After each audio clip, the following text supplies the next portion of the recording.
Hey guys, I'm Christy, and my husband and I own Wheels to Fields Flower Farm, and it is February. Still, the garden is still sleeping at this time, but I'm out checking on it and thought I would give you a quick farm tour.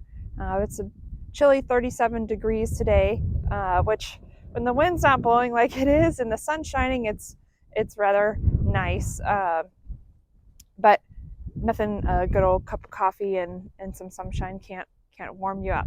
Uh, so I wanted to give you a quick tour of the farm and see what it's like in the middle of winter. It's not to most people it's not quite beautiful, but when you know what's coming and you see the transition over time, it is quite beautiful how nature goes from hibernation to full bloom. So I'm going to walk you around and show you a little bit about the farm. Hi, Star. Our chickens are absolutely not allowed in the field. They make a giant mess. So we started this as our first flower fields 5 years ago. Here's a picture of what it looks like in the summer and compared to what it looks like now in February. Quite a difference. We keep all the row covers on. Typically, you can see there that one's missing. It's blown away. It's quite windy on our fields during the winter and during the summer. And this area is our test area for Lisianthus. We're trying to overwinter Lisianthus under the straw, which looks like right now we're overwintering weeds. That one's a weed. Let's look over here. Here we go. So this kind of lighter green color is actually the Lisianthus leaves. So the spring green color is a weed. The lighter green area is a Lisianthus. So here's to hoping that we can start overwintering our Lisianthus. Let's tuck these back in.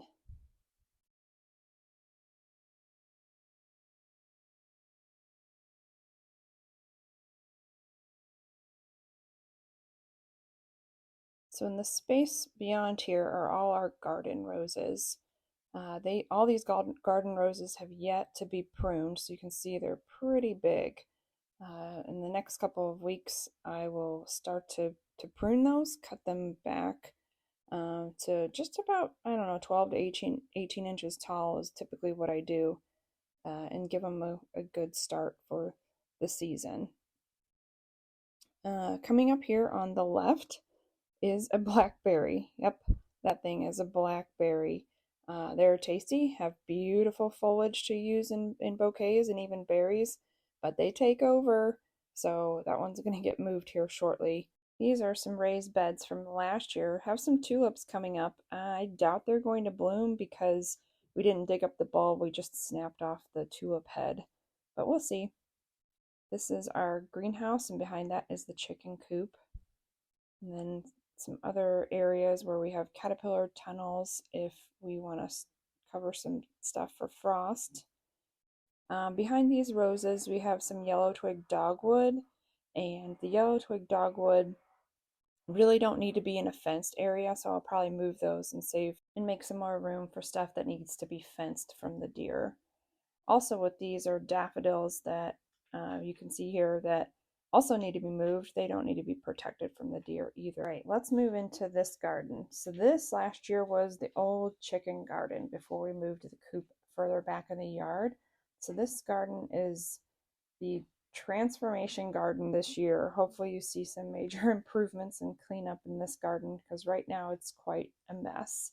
You can see the old chicken coop that we keep in case we have a injured chicken or somebody that needs to be separated. But for the most part, we had some herbs and vegetables in here last year, hoping to make this area for the dahlias. And right now, this bed has raised bed has tulips in it. Let's see. Oh, here you can see some tulips are popping up. Look at these. They're coming up, which is really exciting. So soon we'll have some tulips here. We have tulips in those crates that I showed you in an earlier video. Lots of cleaning to do in here, prep, but like I said, great transformation. So now we're down in the creek garden. There's a creek that runs adjacent to here, so this is often much wetter than our upper garden. You might have noticed some frames like these in our other garden. These are by Gardner Supply Company. They're called 3-season plant tent protection tents, and I love them because I can move them throughout the garden and protect them in whether I need shade or a greenhouse feature. So you might be wondering why we haven't cleaned this garden yet. There's a very good reason to leave your garden cleaning to the spring because of the pollinators. Many of the bees, butterflies, and other insects overwinter in dead plant material, and they ride out the cold weather and emerge in the spring ready to do their great work. So while it's a lot of work coming up, I'm reminded that the garden will once again look like this. Now we're heading over to our sunflower fields. Also need to be cleaned. You can see some of the old heads. For the sunflowers, we just wrap them in twine and T-posts to keep the deer from entering the fields. So then this area is kind of a double use area. So there's sunflowers, but then we actually probably need to get this cleaned up pretty quick, at least one row in here, because our daffodils are in this row. We don't have any row cover. We just usually keep it mulched, but here you see the daffodils starting to pop up. So we let the daffodils bloom all spring, and then we plant sunflowers over the top of that row so that we get double use of that space throughout the season. So thanks for joining us on this chilly but beautiful February day. If you liked this, please don't forget to like and subscribe to our channel so that others can see it as well. We look forward to making more videos with you. Thank you.